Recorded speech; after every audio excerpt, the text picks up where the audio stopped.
Welcome to English with Ranjit Kumar.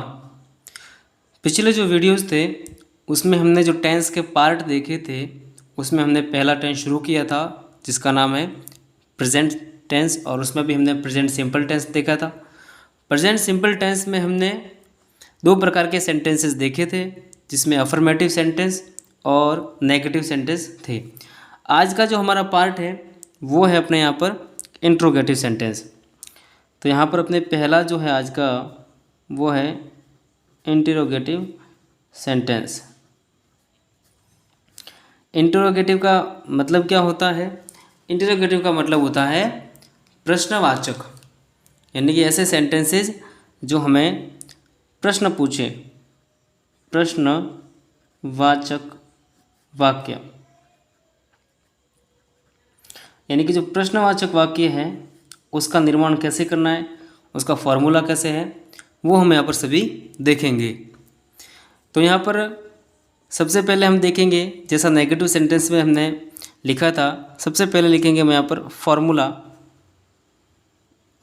या structure, जिसको बोला जाता है स्ट्रक्चर भी बोला जाता है, यानी कि वाक्य संरचना। इंट्रोगेटिव सेंटेंसेस की वाक्य संरचना है वो किस प्रकार की होगी वो यहाँ पर हम देखेंगे। तो सबसे पहले यहाँ पर प्रश्न पूछ रहा है, ठीक है, तो इसका मतलब यहाँ पर जो सेंटेंस है वो शुरू हो रहे हैं अपने हेल्पिंग वर्ब से। यस या नो टाइप के जो क्वेश्चंस होते हैं वो हेल्पिंग वर्ब से शुरू होते हैं।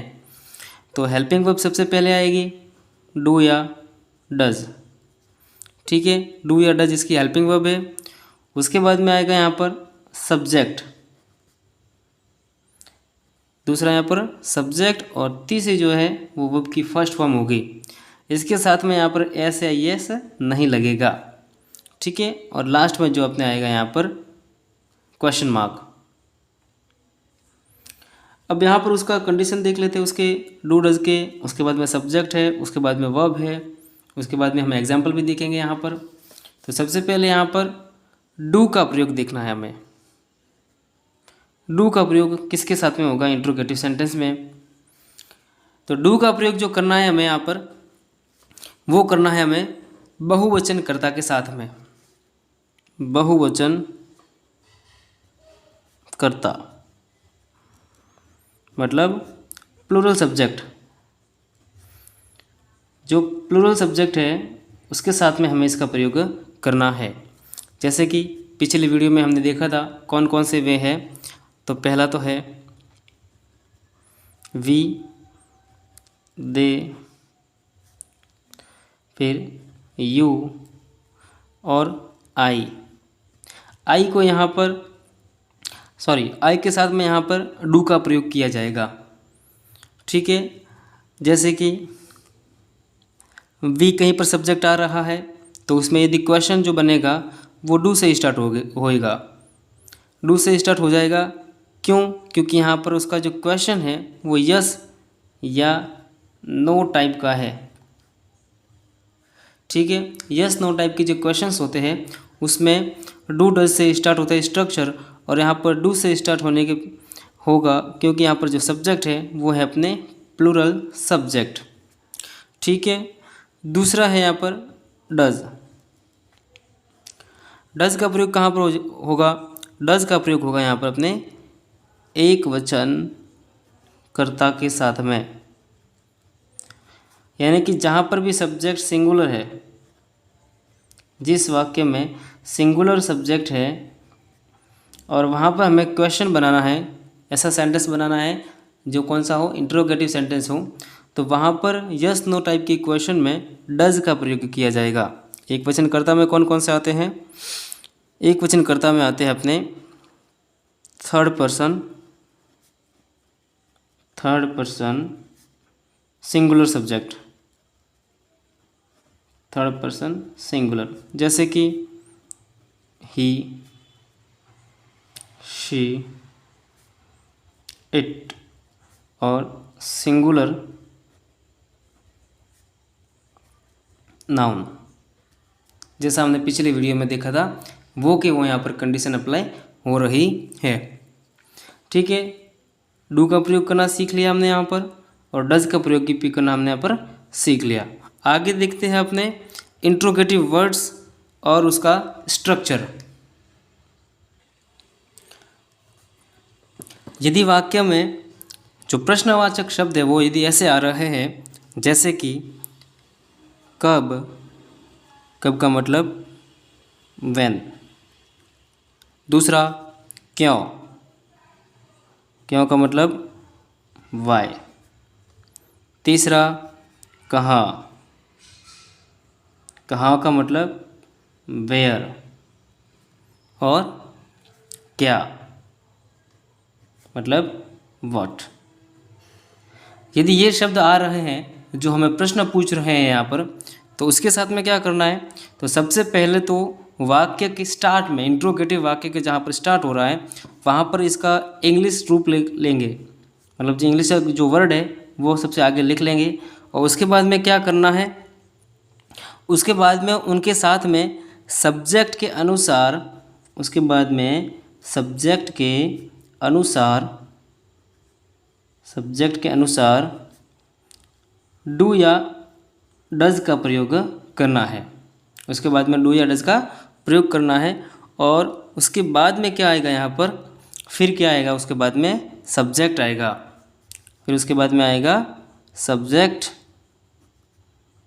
और उसके बाद में आएगी वर्ब की फर्स्ट फॉर्म। अब इसके साथ में वर्ब की फर्स्ट फॉर्म तो आ गई, लेकिन उसके साथ में एस या एस का प्रयोग यहाँ पर नहीं करना है, क्योंकि ऑलरेडी यहाँ पर डू और डज का प्रयोग हो चुका है। ठीक है, तो इस नियम के आधार पर हम यहाँ पर अपना सेंटेंस का स्ट्रक्चर बनाएं। तो देखते हैं सबसे पहले क्या आएगा, WH वर्ड। ठीक है, इन चारों में से कोई भी एक WH वर्ड आएगा, WH। उसके बाद में यहाँ पर क्या आएगा, सब्जेक्ट के अनुसार डू या डज लगाना है, मतलब डू या डज। उसके बाद में हमें यहाँ पर लिखना है सब्जेक्ट, क्योंकि यहाँ पर कंडीशन ये कह रही है सब्जेक्ट, और वर्ब की फर्स्ट फॉर्म। उसके बाद में जो अपने सेंटेंस में शेष बचते हैं वो यहाँ पर लगा देना है, और लास्ट में आपने लगाना है क्वेश्चन मार्क। ठीक है, जैसे कि एक एग्जांपल देख लेते हैं यहाँ पर। पहले एग्जांपल अपने यस नो टाइप का देखते हैं। यस नो टाइप, ठीक है, जो किससे शुरू होते हैं, HV से, और यहाँ पर HV है यहाँ पर डू और डज। ठीक है, तो यहाँ पर एक सेंटेंस लिखते हैं, क्या वह विद्यालय, क्या वह विद्यालय जाता है। तो इसका यहाँ पर इंग्लिश में जो हो जाएगा, वो सबसे पहले ये देखना है कि क्या यह यस नो टाइप का है या नहीं है। तो उसका यदि आंसर हाँ या ना में आ रहा है तो ये क्या है, यस नो टाइप का क्वेश्चन है। तो इसका वास्तव में जो आंसर आएगा यस नो टाइप में आएगा, इसलिए यहाँ पर इसका जो स्ट्रक्चर जो स्टार्ट होगा यहाँ पर वाक्य, वो होगा डू या डज से। तो पहले यहाँ पर अपने पेंडिंग में रखते हैं, और सबसे पहले देखते हैं सब्जेक्ट के बारे में कि भाई सब्जेक्ट क्या है, सब्जेक्ट सिंगुलर है या प्लूरल। सब्जेक्ट यदि सिंगुलर है तब तो आएगा डज, और यदि प्लूरल है तो आएगा डू। वह यहाँ पर जो दे रखा है वह शब्द जो है वो क्या है, यहाँ पर थर्ड पर्सन सिंगुलर सब्जेक्ट है यहाँ पर। तो थर्ड पर्सन सिंगुलर के साथ में आता है यहाँ पर डज। ठीक है, जो हमने अभी पीछे देखा, जस्ट पीछे, उसमें दे रखा था कि थर्ड पर्सन सिंगुलर के साथ में डज आता है। उसके बाद में इसका फॉर्मेट दे रखा था सब्जेक्ट। तो सब्जेक्ट यहाँ पर वह है, और वह के लिए आता है ही। उसके बाद में वर्ब की फर्स्ट फॉर्म, वर्ब यहाँ पर जाना, और जाने के लिए जो होती है इस वर्ब वो है गो। इसके साथ में कोई भी एस या येस नहीं लगेगा। उसके बाद में डज ही गो। उसके बाद में ऑब्जेक्ट बचा है तो ऑब्जेक्ट लिख देना है, go to school question mark. ये है यहाँ पर अपने यस नो टाइप का सेंटेंस, जिसमें दे रखा है सिंगुलर सब्जेक्ट, और उसके कारण यहाँ पर डज का प्रयोग किया जा रहा है।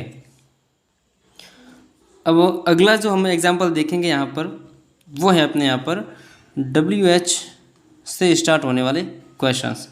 ठीक है, WH में हमने देखा था जिसमें 4 वर्ड दे रखे थे इंट्रोगेटिव वर्ड, जिसमें व्हेन, वाई, वेयर और व्हाट ये दे रखा था, और उसके जस्ट बाद में जो आता है डू और डज का प्रयोग किया जाता है। तो पहले यहाँ पर एक हिंदी का सेंटेंस लिखते हैं, उसके बाद में उसको हम यहाँ पर ट्रांसलेट करेंगे। वह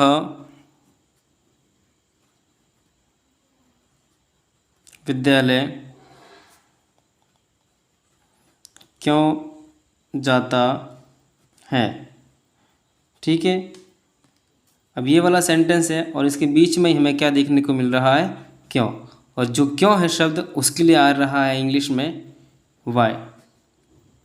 ठीक है, अब इसका वापस ट्रांसलेट करते हैं, और ट्रांसलेट करने पर हमें सबसे पहले यहाँ पर इंडिकेट करना पड़ेगा, पहचान करनी पड़ेगी सब्जेक्ट की। तो यहाँ पर सब्जेक्ट जो है वो कौन सा है, क्योंकि सब्जेक्ट के ऊपर ही निर्भर करता है कि डू आएगा या डज आएगा। तो सब्जेक्ट है यहाँ पर वह, और वह के लिए इंग्लिश में यहाँ पर ही, और जो ही है वो क्या है यहाँ पर सिंगुलर सब्जेक्ट। ठीक है, सिंगुलर सब्जेक्ट है यहाँ पर। अब उसका फॉर्मेट बनाते हैं WHY। ठीक है, सबसे पहले आएगा वाई।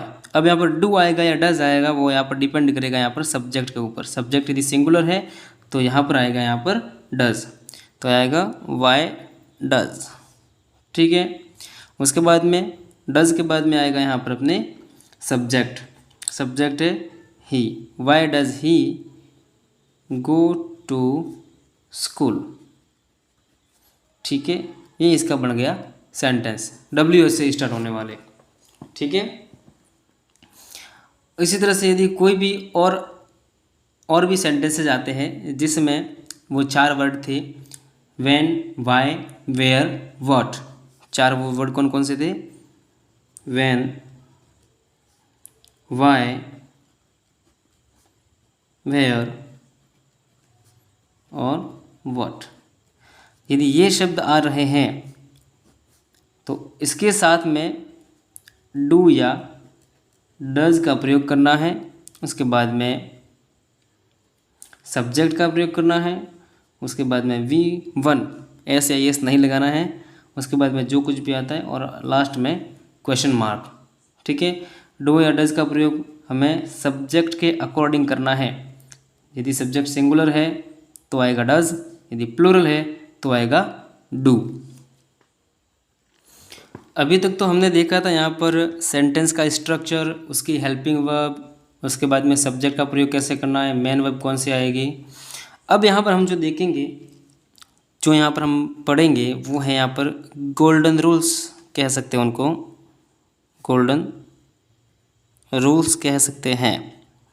ठीक है, यानी कि जब ये रूल्स लागू होते तो वहाँ पर हमें प्रेजेंट सिंपल टेंस का प्रयोग करना है। तो पहला जो यहाँ पर नियम है वो आता है अपने यूनिवर्सल फैक्ट का।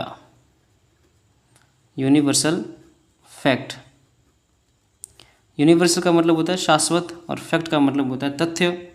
ठीक है, जो शाश्वत तथ्य होते हैं, जो भी यहाँ पर शाश्वत तथ्य होते हैं वो यहाँ पर इसमें गिने जाते हैं प्रेजेंट सिंपल टेंस में, यानी कि जो यूनिवर्सली होते हैं। ऐसा नहीं है कि यहाँ पर कुछ अलग नियम लागू होते हैं उसके ऊपर और अदर कंट्रीज़ में जाए तो उनके ऊपर कुछ अलग नियम लागू होते, ऐसा नहीं है। वे जो घटनाएं होती है वो यूनिवर्सली एक्सेप्टेबल होती है और सभी जगह समान रूप से लागू होती है। जैसे कि यहाँ पर देखा जाए, पहला जो है the sun rises in the east, in the east. ठीक है, अब यहाँ पर ये सेंटेंस है, इसमें द सन जो है सब्जेक्ट है, राइज ये मेन वर्ब है यहाँ पर। ठीक है, इसके बाद में एस लगा, उसके बाद में द ईस्ट। ठीक है, ये जो सेंटेंस है वो क्या है, यूनिवर्सली है। ठीक है, यूनिवर्सली समान रूप से घटित होता है, इसलिए यहाँ पर फर्स्ट फॉर्म के साथ में एस या एस लगाना है। इसके पीछे लगा एस, क्योंकि यहाँ पर सब्जेक्ट जो है वो सिंगुलर है, इसी कारण से इसके पीछे क्या लगा, एस लगा।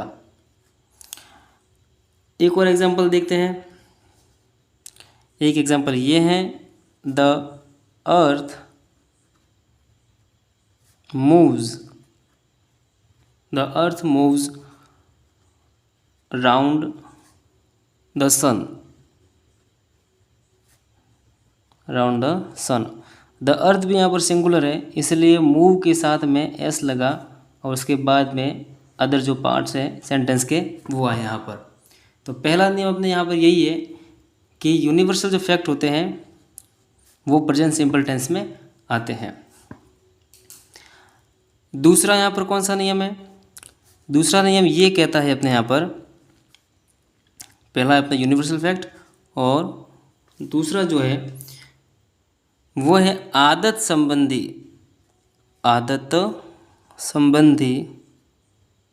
वाक्य।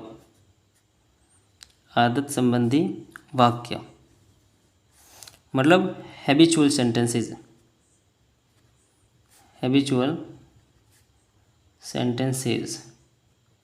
यानी कि ऐसे सेंटेंस जिसमें किसी भी व्यक्ति की हैबिट के बारे में पता चलता है, लेकिन वर्तमान की हैबिट्स होनी चाहिए।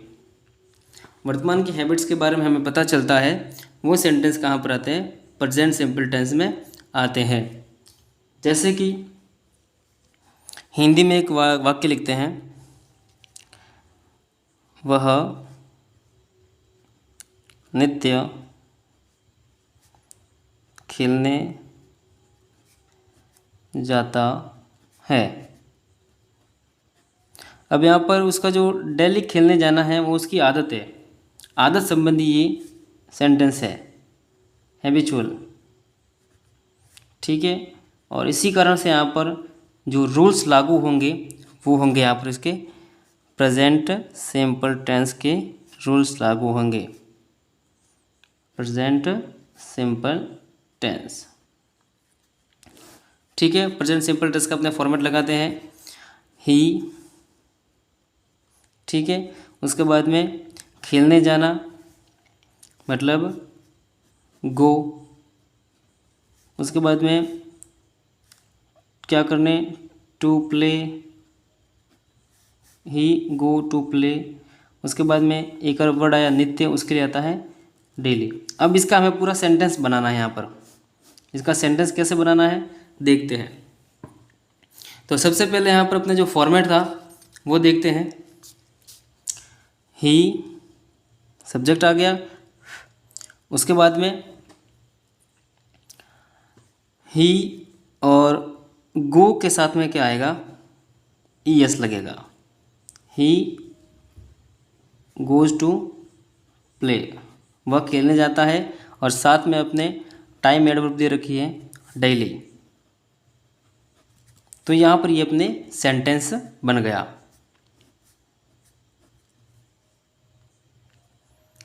तो यहाँ पर अपने प्रेजेंट सिंपल टेंस कंप्लीट होता है। एक प्रेजेंट सिंपल टेंस का हम एमसीक्यू से संबंधित यहाँ पर एक वीडियो लाएंगे, जिसमें आपकी प्रेजेंट सिंपल टेंस से संबंधित प्रैक्टिस हो जाए, और वो भी डेफिनेशन के साथ में कि भाई यहाँ पर इसके साथ में ये वर्ब लगी है या फिर ये सब्जेक्ट आया है तो उसके पीछे का रीज़न क्या है, वो यहाँ पर हम उस वीडियो में देखेंगे।